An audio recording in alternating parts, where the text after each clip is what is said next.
Alrighty, team, Matt here from another episode of the PT Profit, Leverage, and Lifestyle Show. I've got an absolute weapon with me today, Mr. Paul Meldrum. Good morning, mate. How are you today? I'm good, Matt. How you doing?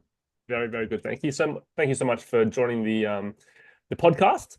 I've just for context as well, I've heard your name thrown around a lot in the industry, which is a good thing. Hope so. People telling me all the good things, which is really good. But yeah, I'm super keen to have a conversation with you on all things personal training. For context for everyone listening, do you want to give us a bit of a background on who you are and what you're about? Yeah, I'll give my little spiel. So when I started off personal training, I would have been 20 or 21. I basically got into it because when I finished school, I had good grades and all that type of stuff, but I didn't want to commit myself to another 4 years of study. That was my mindset. I was like, I don't want to commit myself to something that's going to cost a lot of cash if I'm not interested in pursuing it.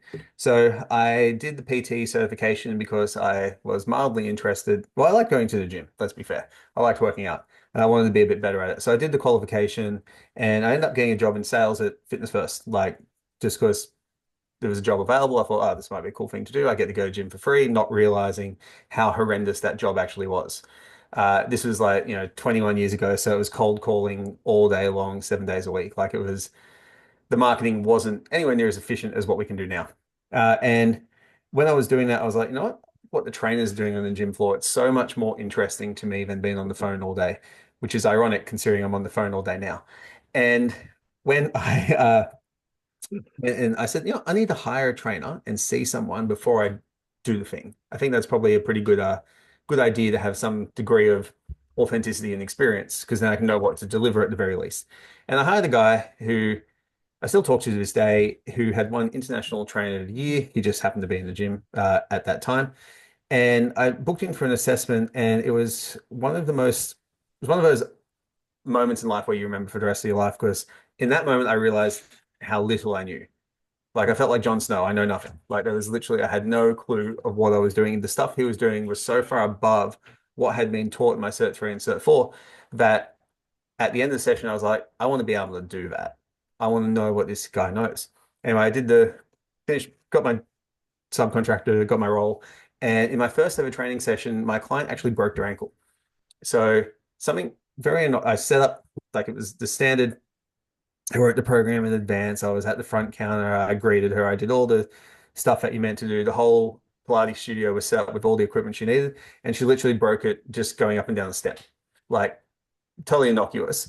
But that kind of led to that whole like dark night of the soul type thing. Oh my God, I can't do this, blah, blah, blah. And I decided it was either I quit now or I try and become the best trainer I can possibly be. And I chose the second option. So from there, fast forward 2 years, I won the National Trainer of the Year for Fitness First.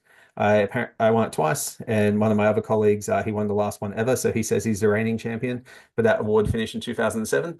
So he's had a long reign. No one remembers the second last person who won it, which is me, unfortunately. And from there, I went into clinical rehabilitation and orthopedic treatment from my training experience and some other courses I did, and then opened up a facility in Hunters Hill in Sydney that within a year I doubled that and opened up a training facility as part of it. Year after that, I moved into St. Leonard's and opened up a training facility with a person. We kind of just shared the rent, like it was a very standard. And this would have been all the way back in 2005 to would have been maybe 2007 probably. I'm getting the years slightly off because they were so long ago. And we decided one day that he was traveling a lot. And I said, why don't we just partner up and just do this, like train people together, do it like a semi-private arrangement. And he's like, what's that? And I found a book by Alan Cosgrove, and it was from his results fitness model in the USA. I ordered it. It took like 2 months to get here back in those days. And it talked about he had semi-private training. So from my experience and from what I know, I think we opened up the first semi-private training studio in New South Wales at the time. I know that we beat Dan Henderson at the time because I told him about it at a conference, and then he did one, which is awesome because he's really really good at it, but he's awesome at it. Yeah. So I remember at the Ultimate Health event we were talking about it, which was cool. And then from there we doubled the size of that twice, and then we ended up moving into a facility the size of Fitness First is a semi-private facility in Crow's Nest, underground in the city, in that part of the city. And that was wild. We had 400 plus semi-private PT members every single week coming in, doing 20K plus per week, which was awesome. And then that obviously there was a number of challenges that came of running that logistically, financially, etc. And we ended up shutting it down in 2019, which from all things with the benefit of hindsight could not have been better timing. Mm. With like COVID coming at like it was late 2019, COVID came in early 2020. So we had we were lucky basically because we were being totally screwed. And from there, I kind of had shifted into online really, really effectively because I had been building it up since about 2014, 2015, 2016, by the fact that our gym had clients who were kind of transient. They would travel from place to place, and North Sydney Crow's Nest has a lot of people come in for work and then disappear. So, because we got the Team Builder app when it like kind of first came out due to referral from Lachlan Wilmot, who was the strength coach of the GWS Giants at the time. And like he was actually my first ever mentoring student. We were doing online training all the way back then, but we were charging like a pitiful like $10 a week, which is kind of funny, but all good. So from there, yeah, that's been like the business journey. I've trained multiple Olympians in that time frame, tons of rehab, tons of high performers, actors, TV, like all over the place. And now what I kind of my main thing is help trainers be better. That's awesome. Yeah, it's obviously quite the story. It's a Uh, long one. that's the first time I've heard that. So, yeah, well done on all the success that you've had over the years. Obviously, been in the industry for quite a long time. Quite a Um, long time. Yes. yeah, as I said, I'm super keen to pick your brain about how to become a better trainer because at the end of the day, I think the best trainers obviously get the best results for their clients, but therefore gives them more clients because people want to work with them because they're the best trainer. So it all kind of works um, together. So just I suppose just going through the part about becoming a better trainer, and it was super interesting that you kind of mentioned that obviously you had that incident with the broken ankle in that first session.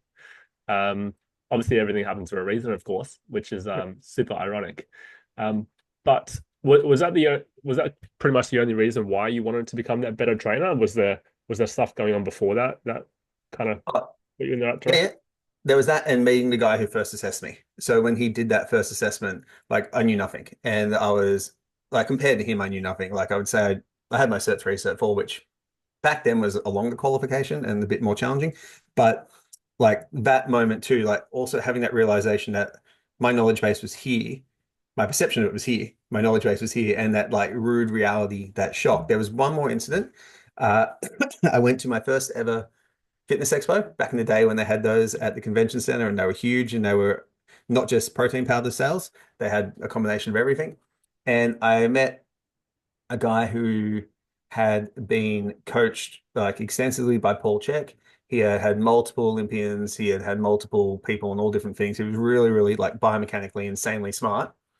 And I spoke to him for a little bit, and basically, I'm fairly argumentative about a lot of things. Like I don't have a problem with conflict. It's not a concern that I have. It doesn't bother me. I kind of like it.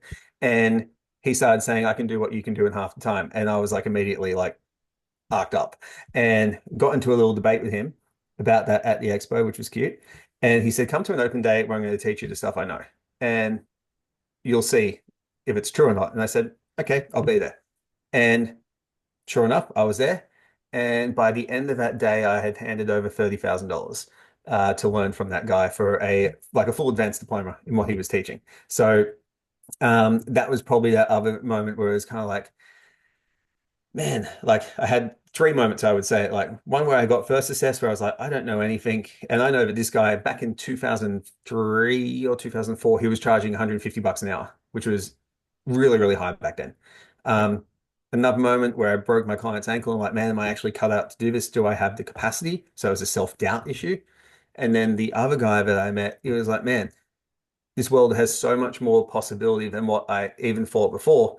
I'm missing, not only did I not know all the stuff I had learned from the first guy, there was all the stuff over here that I didn't know. So I was like, shit, I got a lot to learn. And those kind of three moments coalesced together into being the motivation for the journey. Yeah. Love it. And just for context, what was in that assessment that you did that was so mind-blowing for you, if you remember? Yeah, I remember. He did neuromuscular tests, a neuromuscular recruitment test to see if I had the correct firing order for patterns. He did a whole bunch of length tension assessments, which, not that exciting now when looking back with context. He checked things with like my atlas alignment, what my respiratory rate was, what my TMJ alignment was, so my temporomandibular joint, if I had any occlusion there. Uh, Looking at some reflex profiles and things of that nature. And when he then took that assessment and put it into the program based on the weaknesses he had found, like I was a 20-year-old, 21-year-old male, like I wasn't exactly weak. But then the exercise he had me doing was on a cable machine with 3.75 kilos, and I was just getting crushed.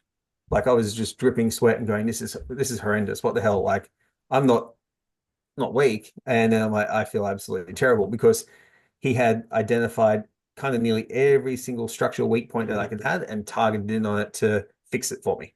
And that was kind of like the key thing of the assessment. I was like, I didn't know you could be weak in these areas.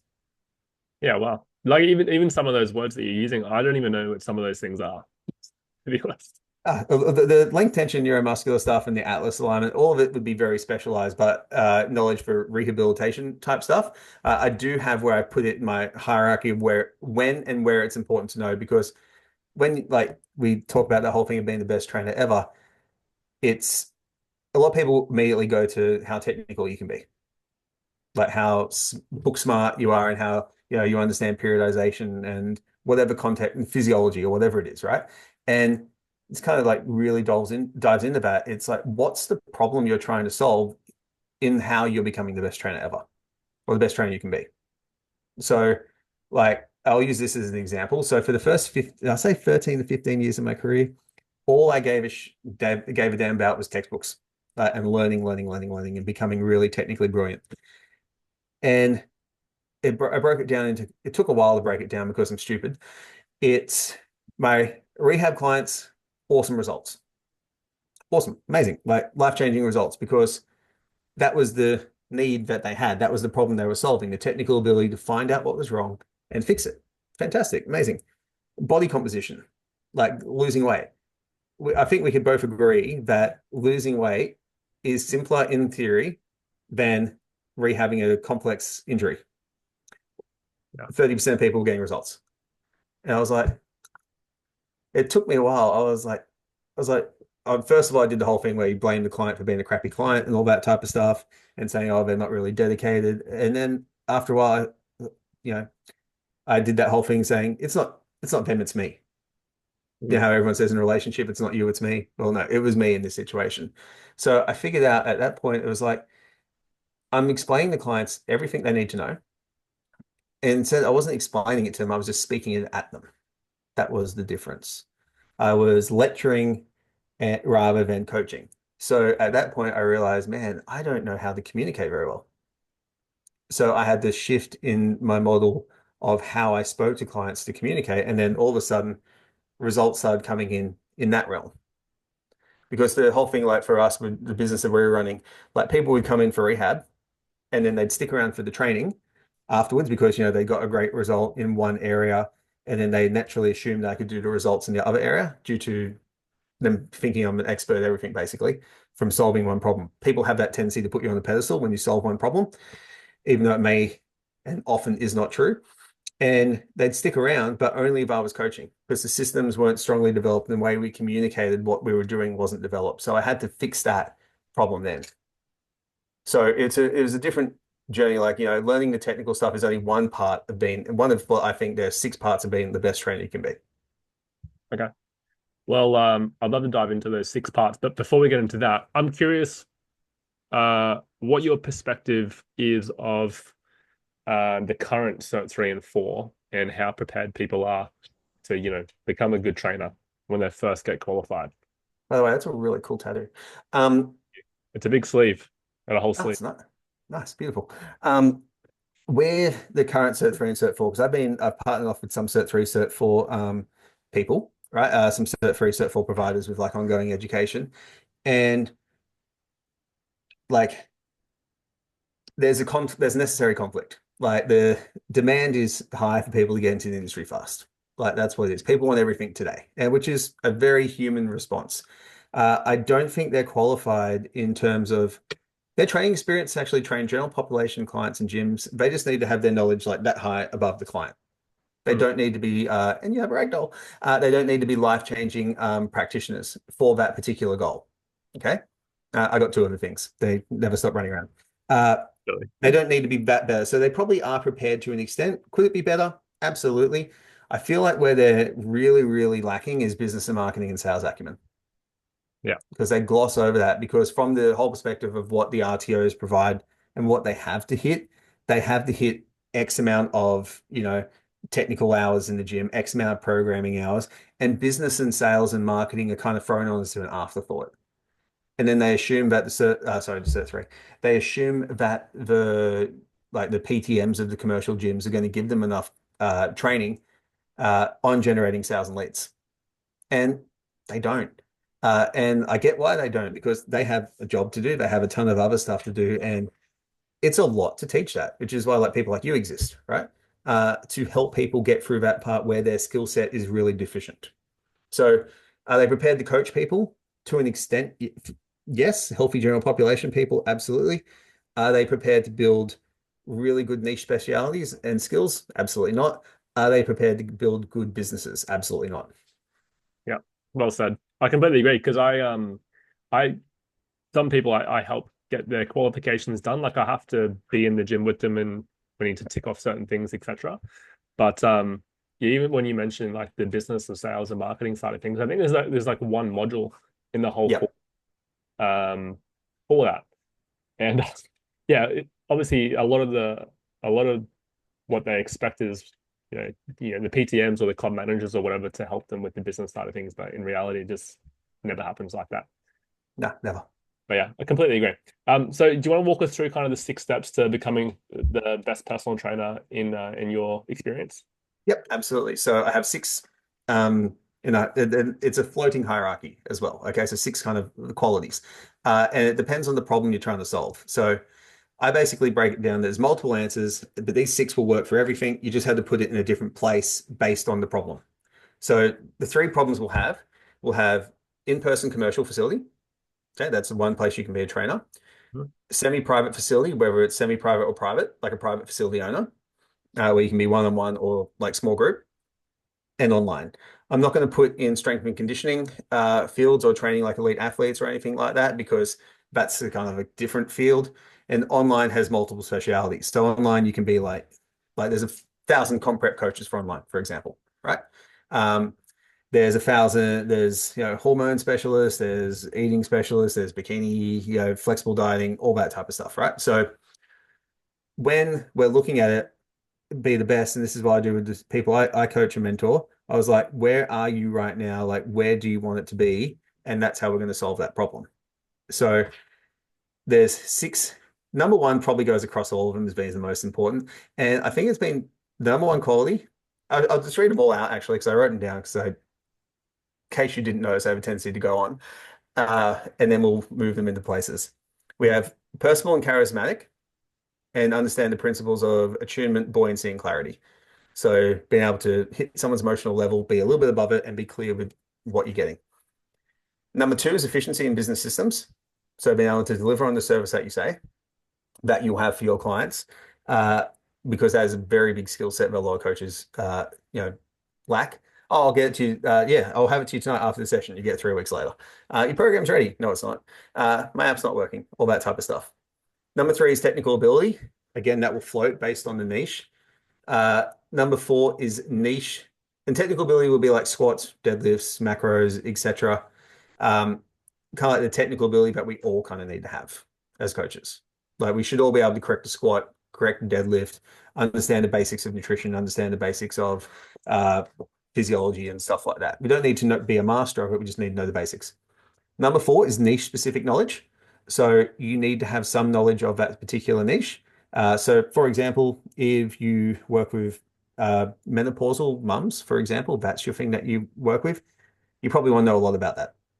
Hmm. Okay. And that niche specific knowledge doesn't just mean you know that you know the physiology behind that avatar, that condition. You also know the language.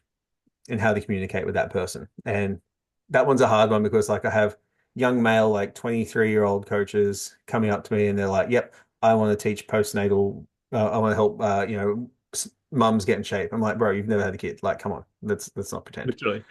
Yeah, it's like, bro, you got to be at some point. And this is the next point. Be in shape to some extent or practice what you preach.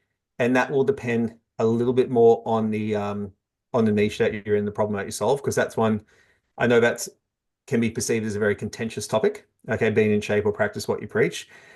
The example I'll use just really quickly is like if you're a bodybuilding competition prep coach and you don't look like you've ever been in the gym, it's probably not going to go too well for you. Mm. It's that thing that now general population clients, do you need to look like you're a stage competitive bodybuilder? Absolutely not. In fact, that is sometimes detrimental to your results. Like I remember when, like I'm 42 now. When I was 40, like I was ridiculously ripped, like stupidly ripped. And I was going to do a marketing campaign for dads. And one of my colleagues, he said, "Don't put up any pictures of yourself." And I'm like, "Why?" It's like I'm the avatar. I've got two kids, super ripped. What's the problem? He's like, "It's unachievable." I'm like, "Yeah, it is for most because again, they don't have the experience and the knowledge and the background that I have. So, and also the time with the career that I've chosen. So again, there's like pros and cons to it all. And the last one is marketing and sales.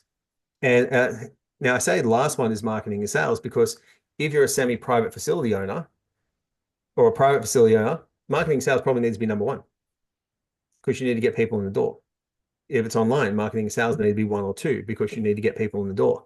If you're in-person commercial, marketing probably doesn't need to be too high. Like there are some aspects to it, but if you're getting if you're really personable and charismatic, have efficiency in business systems and good technical knowledge, and in shape, practice what you preach to an extent, getting good results, people are going to come to you via the fact that they see you in the gym and they see that you're really awesome and people love being with you. So that's kind of like the six that I break it down that most people would have to be the best possible trainer they can be. So when people come to me, they're often they're kind of like, I want to be an expert in X. Okay. And I have clients and students who like I got one online coach who makes like she's probably on 50K a month at least, like probably more by this point. Her technical ability is good, right? Her technical ability is good, but I would not say she's and she trains girls who want to basically look good in bikinis and be able to drink and go out for dinner and stuff like that on the weekends, right? That's her niche. Yeah. If I look at it, personal and charismatic, yep, absolutely. She speaks to her niche like so well. She understands everything about them because she is them. Her efficiency in business systems is a little bit lower, right? But people love her because she's really personable and charismatic. Technical ability, decent, not amazing. Niche specific knowledge, technically not amazing, but more than enough in what she needs. In shape or practice what she preaches, absolutely. Marketing and sales, very good.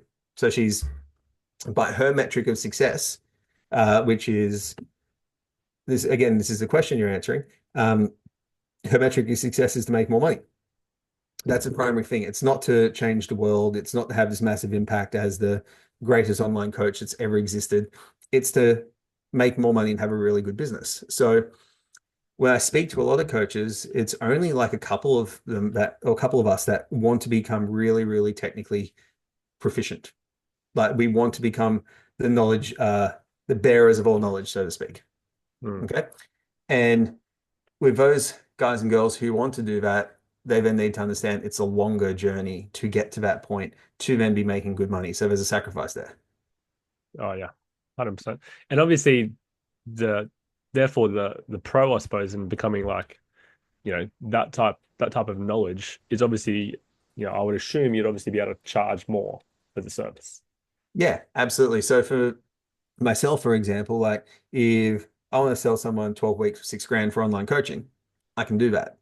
But so I don't need to get anywhere near as many leads or anything like that. And my client lifetime value is high because I'm solving those specific problems. But I know how to solve those very specific problems. Um, so for me, my sale, like I don't need to be that personal and charismatic a lot of the time, which is nice. In the gym, absolutely. I think that's probably number one thing in a commercial gym. You need to be the coolest trainer there. Like you need to be the most likable person.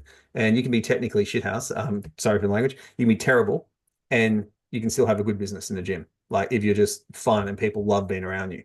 Uh, but like that the coach that I worked with and I got him from online coaching, I was paying about 300 Australian dollars a week for one email a week because of the problems that he was solving. Yeah. And the problem was I gave myself 1 year to become a semi-professional basketball player after not playing for 6 years. So like, hey, it was horrendous. I'd never worked so hard in my life. But again, that problem I was solving was like a very valuable problem to me. So it's kind of like there's no right or wrong answer here. I don't think there is a right or wrong. If you want to charge big money for what you do, you need to solve online in the online space, you need to solve a really, really big problem for people because the and we can use money as a really easy example. Like if you said to a student who came in and said, all right, cool. Hey, you pay me $5,000 today, I'll make you $50,000 by next week and 100% your money back. They're 100% going to pay back, right? Mm. There's no risk and it's a huge reward. So, hey, I'll pay a lot of money for that. If you say, we're going to help you lose 5 kilos in the next 12 weeks, that's $6,000. No one's going to buy that. That's crazy. It's crazy talk, right? So with the technical ability and niche specific knowledge, the bigger the problem you solve, the more you can charge, the more efficiency in business systems and marketing and sales, the more volume that you can put into the business, and you can actually grow bigger revenue that way. The more personable and charismatic you are and in shape, practice what you preach, the more you can absolutely dominate the in-person space in what commercial gyms. Yeah, love it. I'm curious on your perspective because a lot of the people that listen to this podcast are they're either in a commercial gym, Yep. like an Anytime Fitness, Good Life Fitness First, etc., or they're just online, but more specifically in the commercial space. Yep. At what stage would you like get super niched down in that space? Because like me personally, I've been a PT for 5 years. I've really only really helped the general population. I don't have a really specific niche for me. But because I didn't need to niche down because I Yep. was doing fine like business wise. I didn't need to. But would you suggest niching down, or just especially in a commercial gym, would you just help general population? Yes and no. And that's actually a fantastic. People have been asking me really good questions the last 2 days. Um, I did a presentation to 50 businesses last night on lead magnets, not lead magnets, on Facebook marketing, and they're asking some really good questions. With that one, I think it actually depends on the facility to an extent, and I'll give my reason why. Now, um, to I started in the commercial gym I worked at Fitness First. It was attached to an RSL club. Okay. So a little bit remote, like distance wise from everything. It wasn't certainly the city or anything like that. It was suburbia. But if it's in an RSL club, the majority of members, what do you think it's more likely or less likely that they're going to have injuries? Oh, More likely, right? Cool. So none of the other trainers had any experience there. Like I was very lucky. I got into the ground running. There was only two other trainers there, and neither of them, one of them was only interested in athletic performance because of his own personal interest as a basketball player, and one was only interested in weird looking shit.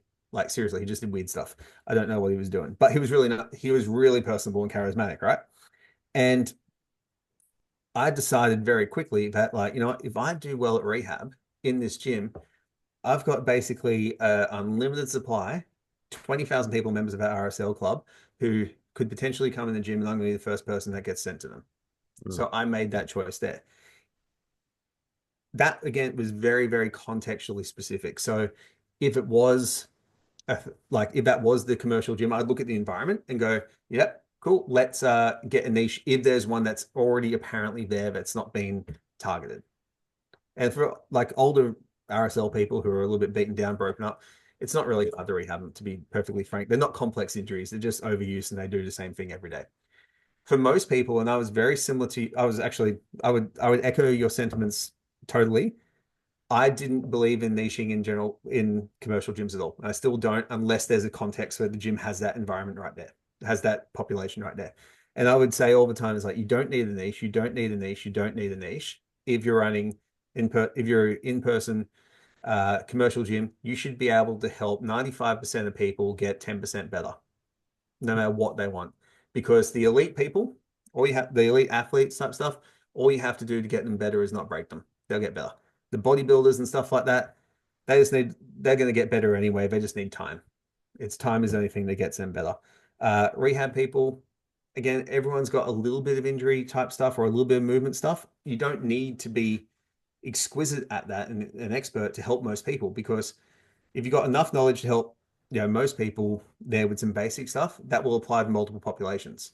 So yeah, and also from a perspective of if you do decide to one day go into your own private facility, whether semi-private or one-on-one private, or do online, the skill set that you learn in terms of communication, being personal, charismatic, and being able to talk to everyone is going to help improve your sales for running your own stuff so much more than anything else you could possibly do. Because where else besides a commercial gym can you get paid to talk to the 40-year-old male exec who's like working 60 hours a week and just needs a fast time efficient workout to get his job done, to then dealing with a mother who's struggling with the stress of kids and they've just done the school drop off and they're there at 9:30 and it's the best, it's their hour of me time per week, to the retiree, to the young person who's like feels a lack of confidence is coming to the gym to build that.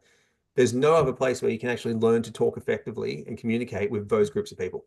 So I think not having a niche, unless it's absolutely right there in front of you and no one's tapping it, is the best idea that you can have. Yeah, completely agree. And then if we flip that into the specifically for the online space, um, I would assume, and I'm just curious on your opinion on this, is it absolutely necessary to have a niche in the online space? I wouldn't say it's absolutely necessary. It will depend on who you want to work with as well. So I think there's always that question of like, we'll use the most successful online businesses there, like EBT, James Smith, affordable coaching and stuff like that. They don't have a niche, do they? It's weight loss. It's hardly a niche, right? Um, Weight loss, is that a niche? No, it's what 95% of people are wanting. So I don't think it's necessary to have a niche as such. I think having a niche makes it easier to get your voice out there and communicate to a certain people. So if you want your business to grow on scale and you want it to be a volume-based thing, it's the solve the problems that the majority of people want solved. They want to feel a little better. They want to lose a little bit of weight. They don't want to be in pain. Solve those particular problems and make it, do it in a funny, attention-grabbing way or providing more value than other people, and you'll get people signed up. If you happen to fall into a particular avatar, like you are the avatar, that works out really, really nicely as well. So there's a couple of different ways. I kind of break it down into the 5 A's. I did this and I can't remember it. You can be the aspiration online, where it's like you are the person that your audience wants to be. And if you are that person, it's probably a pretty good thing to lean into that. So my client I was talking about earlier, she's, tall, blonde, good shape, goes out on the weekend. Lean into it. She made way more money when she started posting pictures of her going out for drinks on the weekend with her friends. If you are the authority in the space, then yeah, you definitely need, if you want to be the authority, then you definitely need a niche. So you're the technical expert in, say, bodybuilding type stuff, and that's who you want to work with. Like for a bodybuilding coach, if you want to work with comp prep, if you're not talking about, it's very specific topics there and you're talking about, building a better relationship with food, bodybuilders are going to ignore you. You're not going to sign those people up. If you are looking at aspiration and being the avatar, like for yourself. Like, so if I got one student who went from 180 kilos to 90 kilos, I was like, dude, you're the avatar. Like, you're the avatar. Like, you can show people who are in that situation what is actually possible. Lean into that. That's where you need to lean. Um, and he's been on TV from it and stuff like that, like had to tell his story on things, which is really cool. So you don't need to do it, but if you have an opportunity to do it, I think it can be more beneficial. Yeah. And I think a lot of the time when people are choosing a niche, they've previously been that person. For example, Yep. like for that person, like obviously weight loss is probably going to be their niche to a degree. Yep. Yep. Or if they're a mum, they might want to help mums. If they're into sports, they probably want to help sports people. Um, that was really good. That was really insightful.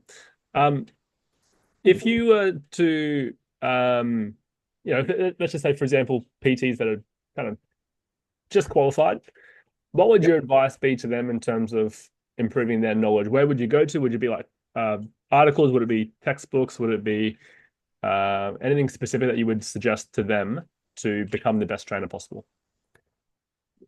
Another good question.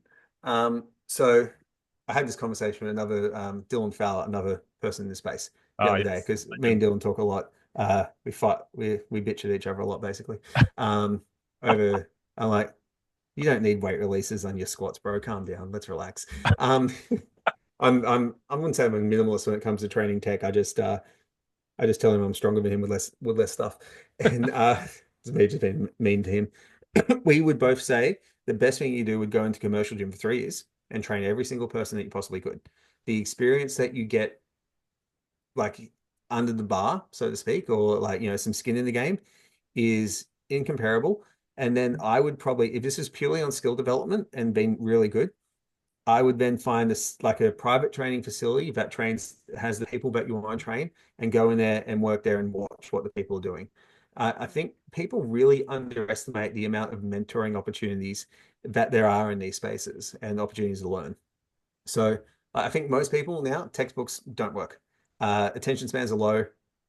Time is money, and a lot of the time you've got to take the textbook knowledge and then you can go to convert that into real life knowledge. And it can be very, very tricky to do that. So, for example, undulating periodization or like looking at deloads and stuff like that and how they apply the periodization really don't work with general population clients ever. Life deloads them all the time. I can't go to the gym today. The kid's sick. Cool. Guess what? You got a deload. Problem solved. So I think that's skin in the game, getting under the bar yourself and doing that stuff is really, really useful.